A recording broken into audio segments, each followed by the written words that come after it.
हैं कि जो अपने कही गई शब्द को बात को पूरा करता है, ऐसे स्त्री पुरुष के मुख से वेद भाषा निकलती है। उसके मुख का निकला हुआ शब्द है वो वेद वाणी बन जाता है। प्रतिज्ञा का पालन करना इतनी बड़ी बात है। संकल्प टूटने नहीं चाहिए, उन्हें पूरा कीजिए। जो मुंह से कह दिया वो पत्थर की लकीर हो जाए, वो टूटे नहीं। कितनी सुंदर बात कही है कि गुरुदेव मुझे इतनी चीजें मिल जाएं, मुझे मौत मिल जाए, मुझे नरक मिल जाए, दरिद्रता मिल जाए, मेरे राज्य का नाश हो जाए, इसको मैं सहन कर लूंगा। यदि मैंने किसी साधु ब्राह्मण को देने के लिए हाँ कर दिया और यदि मैं वो न दे पाया तो ये मेरे पूर्वजों की, मेरे पुरखों की बदनामी हो जाएगी, उसको मैं सहन नहीं कर पाऊंगा। इसलिए मैं आपको प्रार्थना करता हूं कि आप मुझे रोकना मत। यह कथा हमारे और आपके लिए है। एक बात क्या कही है राजा बलि ने? राजा बलि ने कहा है, एक बार की बात थी गुरुदेव, मैं आपके आश्रम की तरफ आ रहा था, धरती माता मेरे सामने प्रकट हो गई। ये कथा आपको पता भी नहीं होगा शायद। मैं एक दिन आपके आश्रम की तरफ आ रहा था तो धरती माता सामने प्रकट हो गई और धरती माता ने मुझसे कहा था, विरोचन पुत्र रुकिए। मैंने उस देवी को वंदन किया, प्रणाम किया। मैंने उससे पूछा, देवी तुम कौन हो? तो उसने जवाब दिया कि मैं नारायण की पत्नी हूं और लोग मुझे धरती के नाम से जानते हैं। मैं पृथु की पुत्री हूं, इसलिए लोग मुझे पृथ्वी के नाम से जानते हैं। तो मैंने धरती देवी को कहा, मां मैं तेरा पुत्र हूं, आदेश कीजिए मुझे क्या करना है। तो गुरुदेव मैं अभी तक ये बात तो मैं नहीं बता पाया। स्वयं धरती माता ने प्रकट होकर के मुझसे एक बात कही थी। वो बात यह थी कि असत्य से बड़ा कोई अधर्म नहीं है, असत्य से बड़ा झूठ बोलना, इससे बड़ा पुत्र कोई दूसरा अधर्म नहीं है। ये धरती माता ने मुझसे बात कही।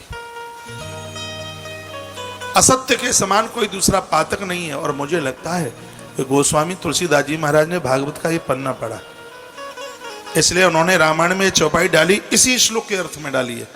नहीं असत्य सम पातक पुंजा, नहीं असत्य सम पातक पुंजा, गिरि सम होई कि कोटिक गुंज। गुंजों को इकट्ठा कर दो वो पहाड़ नहीं हो सकता। असत्य कभी सत्य हो ही नहीं सकता। असत्य बहुत बड़ा पातक है गुरुदेव, ये धरती माता ने मुझसे कहा है। मैं आपके चरणों में प्रार्थना करता हूं, मैं सबको सहन कर सकता हूं, लेकिन मुझसे आप झूठ मत बुलवाइए। और यहां बलि राजा ने एक बात और कही। राजा बलि कहते हैं कि स्वयं मैया ने मुझे, धरती माता ने कहा है कि मेरे ऊपर पुत्र क्विंटलों का वजन डाल दिया जावे।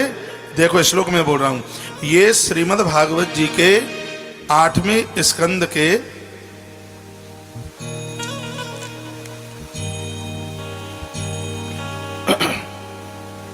20 नंबर के अध्याय का 3 नंबर का श्लोक है, जहां से मैं आपको बात कर रहा हूं। हाँ, 3 और 4 दो श्लोकों में चर्चा, 2 श्लोकों में ये चर्चा कर रहे हैं। तो ये टीवी थोड़ा रेस्ट में चालू हो जाएंगे। हाँ? चालू है, कोई दिक्कत तो नहीं है?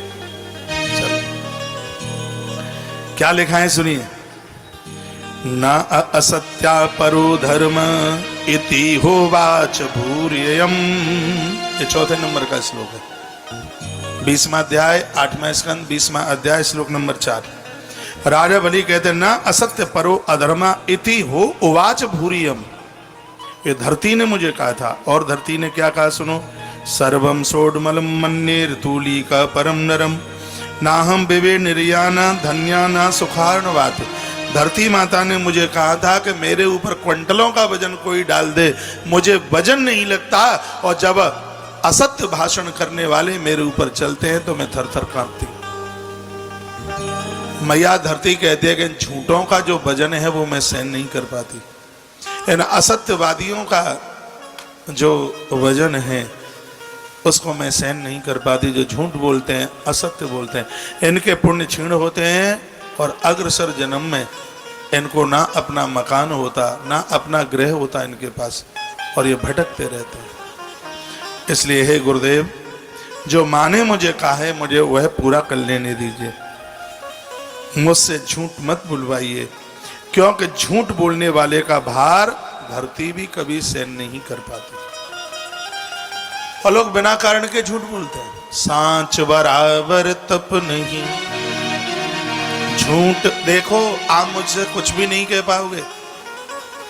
आप कह कैसे दोगे? मैं प्रमाणित कथा कह रहा हूं, कोई काटे तो काटे फिर मेरी बात। यदि मैं कोई अपनी तरफ से बोल रहा हूं तो ये भागवत के पन्ने में बात लिखी, इसमें वर्णन है कि धरती माता कहती है मेरे ऊपर पहाड़, मेरे ऊपर वृक्ष, मेरे ऊपर नदियां, इनका वजन मुझे नहीं लगता, लेकिन झूठ बोलने वाले लोग जब चलते हैं तो मैं थर थर कांपती हूं, इनका वजन मुझसे सहन नहीं होता। सांच बराबर तप नहीं, झूठ बराबर पाप। जाके हृदय सांच है। क्या हुआ है यूट्यूब सत्संग पर? इनको अपने आप नहीं पता होता। जाके हृदय सांच है, ताके हृदय आप। बोलिए भक्तवत्सल भगवान की जय हो। श्री हनुमंत बलवंत महाराज की जय हो। जय जय श्री राधे, जय जय श्री राधे, श्री राधे श्याम।